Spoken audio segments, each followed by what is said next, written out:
Love him or hate him, Roman Reigns is the face of WWE. His pairing with Paul Heyman turned out to be genius and exactly what he needed. Although Reigns is now more than capable of delivering hefty promos, Heyman adds that fiendish nature to his faction. Despite that, thanks to his career, there's been more than a few things said about him. This is Wrestling Up, and here are the 10 wildest things said about Roman Reigns. Before we get into the rest of the video, make sure you subscribe to Wrestling Hub and turn on all notifications to stay up to date with everything in the world of pro wrestling.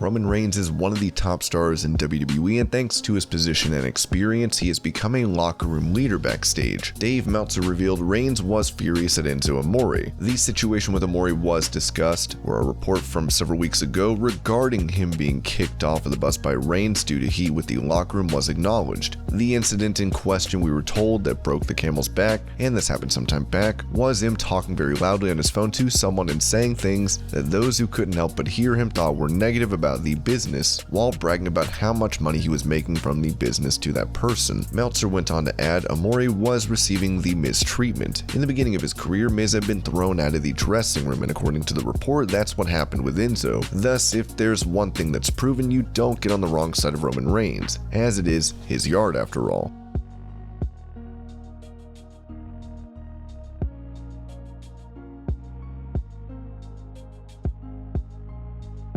Bryan always had the crowd behind him after a certain point. In 2015, when fans wanted nothing more than for Bryan to be pushed, the company decided to get behind Roman Reigns. They eliminated Bryan from the Royal Rumble while Roman went on to win. They had announced Bryan's return to the Rumble, as a result of which fans wanted him to win, but when it did not happen, they turned on Roman. On top of that, Reigns went on to defend his title shot against Bryan at Fastlane. The audience hated it, but the one person who might have had something to say, Bryan, talked about Reigns and John Cena, as well as what WWE management thought of him. They are more the prototypical WWE superstars than I am, so when I came in, I don't think any of the top WWE people looked at me as, oh, this is somebody who we look at as being a future main eventer for WrestleMania, or even a future WWE champion, or even a future Intercontinental champion. They looked at me like, oh, this guy is good at what he does, he's a good little wrestler, he can go out there and he can perform, he might get a little bit popular, but he's never going to be the guy. Whereas somebody like Roman Reigns or John Cena, people look at them and they think, oh, this guy could be the guy, let's see what happens, and that was never me. Reigns getting booed is now the correct reaction with his heel turn, but the journey to get there saw WWE attempt to push him as their top babyface. Ironically, Reigns defeated Bryan in a match recently on SmackDown, thereby banishing him from the brand.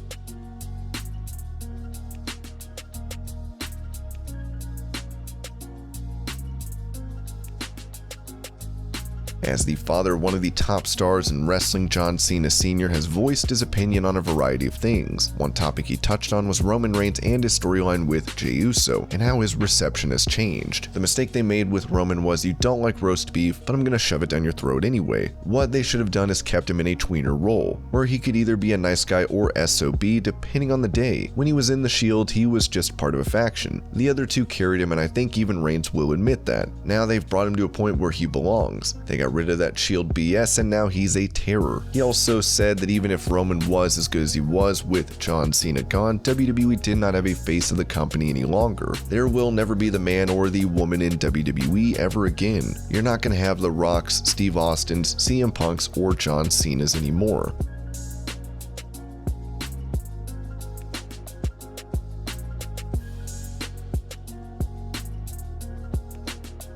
After the Shield broke up, Dean Ambrose and Seth Rollins were in a feud with Roman Reigns busy elsewhere. He was facing Rollins' friend from the Authority faction in Randy Orton. As it turned out, Roman and Randy did not get along, as Roman was furious with him. Orton's wrestling style included the use of a lot of rest holds, something that can kill a hyped up crowd. Roman was unhappy with Randy and called him out for it. He even said that the Viper was killing his career thanks to his wrestling style. Randy apparently badmouthed Roman behind the scenes. They have since resolved their differences, with Reigns taking a friendly shot at Orton recently, so a lot of respect out to Drew. Randy's always been Randy. He seems like he's a little less lethargic, and he's got a little pep to his step, and he's enjoying himself, so I think that's always been a thing for Randy. If Randy's having fun, I think it translates. If he's not, you can definitely see when he's not. It's funny, like he doesn't care. If he's not into it, you're going to kind of see it, but he seems like he's into what he's doing.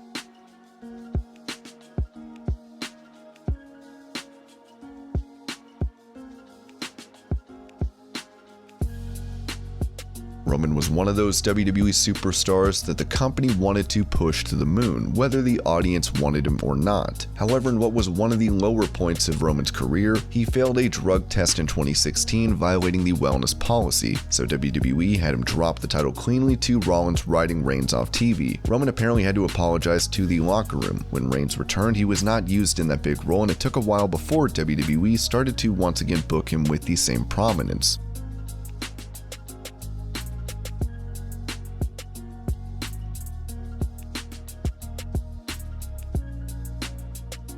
John Cena is not known for putting over other stars early in his career. In recent years, however, after taking a step back from regular competition, Cena focused on raising other superstars through his matches. One of his most notable feuds was with Roman Reigns, with Cena even praising Roman. Roman is walking in his own steps. He follows in no one's footsteps. This happens every time a marquee attraction is moved on. I went through it. Everybody said it with Steve Austin and The Rock, and I understand that, but Roman is crafting his own path, and I think it's very important to say that he's doing a great job. I feel this is the best he's ever been, and that comes with comfort. I don't know what got him over that hill, but he's over it, and that's a very important one to jump over.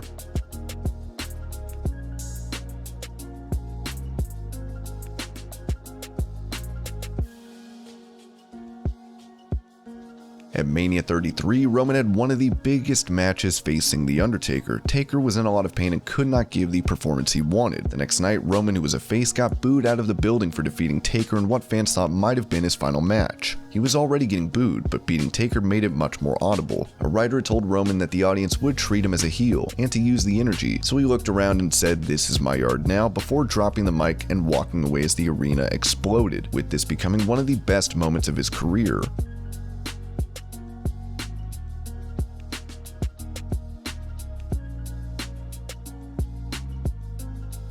Roman was set to face Goldberg at WrestleMania for the Universal title. When the pandemic set in, Reigns, with his family and being immunocompromised thanks to issues with leukemia, withdrew himself from that match. WWE hastily replaced him with Braun Strowman. In the weeks that followed, no commentator seemed like they were mentioning Roman Reigns. In fact, more than a few times it seemed they were intentionally avoiding mentioning him. The Wrestling Observer talked about what Vince McMahon told commentators. Notes from the 410 TV tapings in Orlando. The show opened with Strowman out. He said that when opportunity knocks, you open the door. Right now, the instructions on TV are to not ever mention Reigns. Strowman said he took the door off its hinges and put Goldberg down for good. While it was to keep his return unexpected, Roman's name being banned from TV was bizarre at first.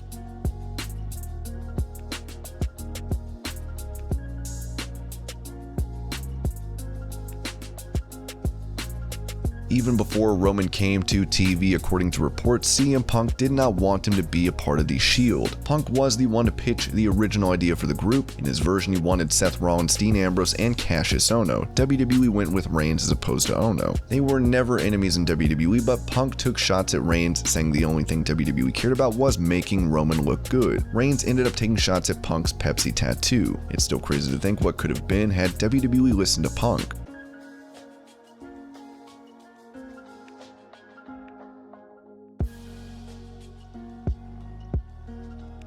It's not often families get involved in wrestling when it's not part of an angle. Originally, what fans may not know is in 2015, Roman was supposed to defeat Brock Lesnar and win his first ever WWE title at WrestleMania, and instead Rollins cashed in Money in the Bank and assaulted Reigns and Lesnar, making the match a triple threat and becoming champion. Sika, Roman's father, was furious backstage and even confronted Vince McMahon. This story is not well known, but it was then on Reigns to stop his father. Sika felt betrayed, but as it turned out, he had nothing to worry about, as Reigns went on to have an amazing career.